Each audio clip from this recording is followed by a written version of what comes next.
Oh no, I think he's going to be okay. We're pretty confident that Matty will be okay. It's more about whether that's always that slight danger that he could get another hit and cause some more damage. But there's always that danger in every game we play. Really confident. Matty's really confident. I think that's the key message. Is he's really confident and ready to play. So we'll take him over and see how he goes. Is it a training session that's going to have to convince you on it, or are you convinced already? No, I'm right now. Matty's right now.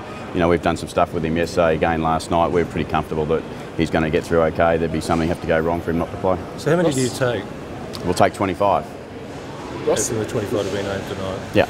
Is that a portion or somebody else in town? No. Because we can. We don't have to take any risks. We've got the boys that can come back on Saturday evening to play for the Magpies, so we can have a full complement over there and also a full team for the Magpies on Sunday. Who are those players that are going over it? Sorry? Who are those additional players from last week's squad that are going over? That's telling you the team, I suppose, but it's going to be Mitchell, Young and Impey. How much of a blinking game is there for you about Impey, Ballantyne? Does Ballantyne play? Do you hold out Impey afterwards? Or? No, we won't play Impey unless something goes wrong, so we'll go with our selected. We'll go with an unchanged 22 from last week. Okay. Ross Lyon has mentioned that he doesn't believe Hayden Ballantyne will get up for the game. Do you think it's foxing? I don't know. You have to ask Ross that. I don't really care. I mean, last time we played them, there was some doubt about some other players, and they played. And you don't get mixed up in those games. You just get ready to play whoever's going to be there. What did you learn most from the match a couple of weeks ago over there?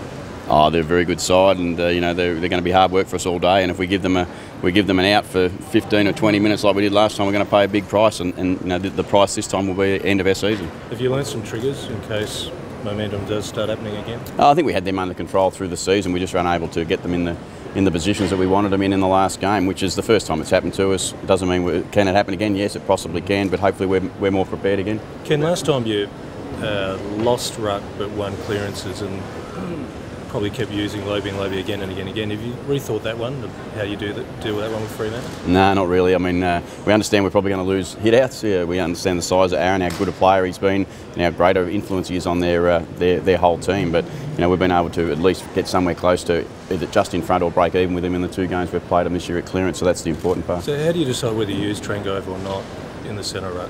Oh, we will. There's no doubt we will. Or Westhoff will certainly give Lobie a chop out at some stage, and they'll do the same. With Sandilands, they'll bring in Griffin or Hanneth, or they'll play Clark in that ruck spot. So we'll be ready for them. Given the hype around this match, do you feel that it's bigger than just you and the team? It's about the club, the state.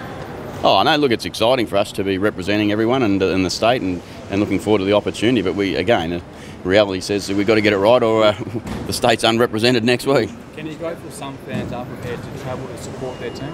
It's always amazing what footy fans are like. We love our footy clubs. It's not just Port Adelaide, everyone that's involved with their football community, but the Port fans are just incredible. They just they stick and they make us so proud of what our football club stands for. What's your message to those fans that are going over? We've seen a few of them head out this morning. Get loud. Get real loud, because we're over there a couple of weeks ago, and we know the Freo people will be making some noise, and it's just amazing for the boys to hear that little bit of support for them. It just helps a little.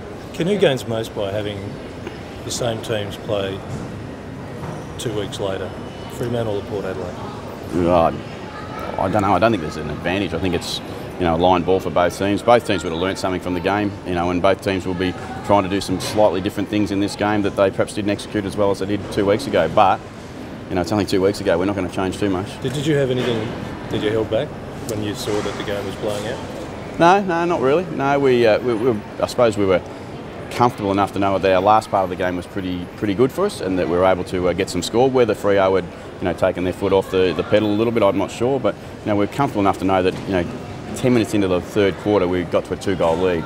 So we know our best is good enough, but we know it's got to be 4 quarters. Without McFarlane, Johnson and that sort of Fremantle defence that's left, is that a point of vulnerability you can push on them? No, they're the best team defence side in the competition, and Ross is the first to say that.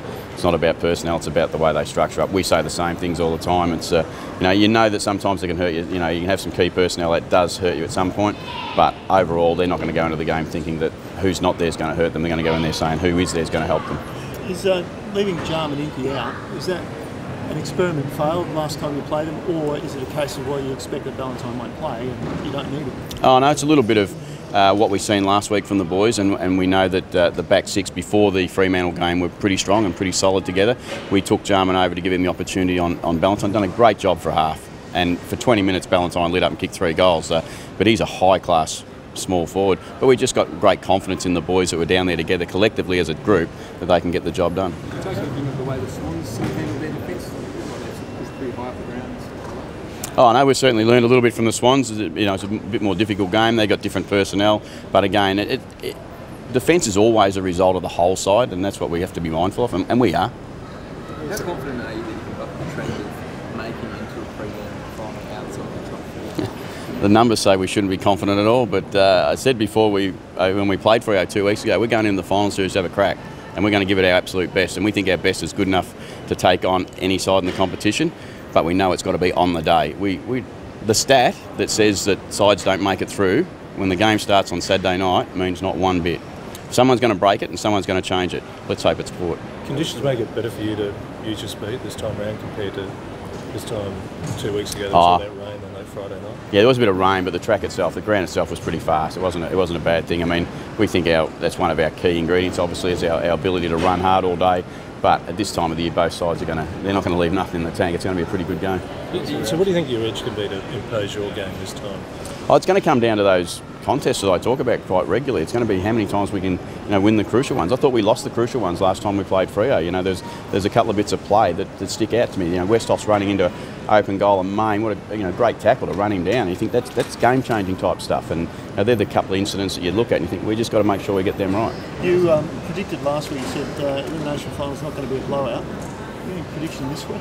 I wouldn't mind running the same line if it ends up the same result, but yeah, no, look, I expect it to be a tough game of footy. Everyone does. I mean, no one's foolish enough to say that we're not going over to play Freo on their home deck. That's not going to be a tough game, but we know and we've got great confidence that we can bring our best football, that we'll be right in the game, and yeah, it'll go down to the line, and it did last time, and I expect it to do again this time. What do you think of Ross's line that men win finals? 100% correct. That's what it is. And it doesn't matter. Actually, I was talking to a couple of our younger players who played for the Magpies through the week, and I said exactly that to them, is that it doesn't matter what level you're at. When you play finals, whatever competition it is, the finals say that you've got to be a bit tougher, a bit harder, and a bit, just mentally stronger for the whole of the game, and that's what it does. And that's what happens at this time. At this time of the year in AFL football, the toughest, hardest, and strongest teams get through. So you understand coaches. Who was he directing it at? His own or yours? Though I assume Ross is talking about his team, not mine. Bogan was enormous last week, but no doubt Crowley will go to him again. Do you need to try and get some team to help him out to try and break that tag? Yeah, that's always the case, but and again, we assume that he's going to go to Travis or one of the other boys, but whoever he does or doesn't go to is going to be a bit of that. There's going to be a lot of team support. They would do the same on the other side, and that's what every side expects to do at this stage. All right. Thanks.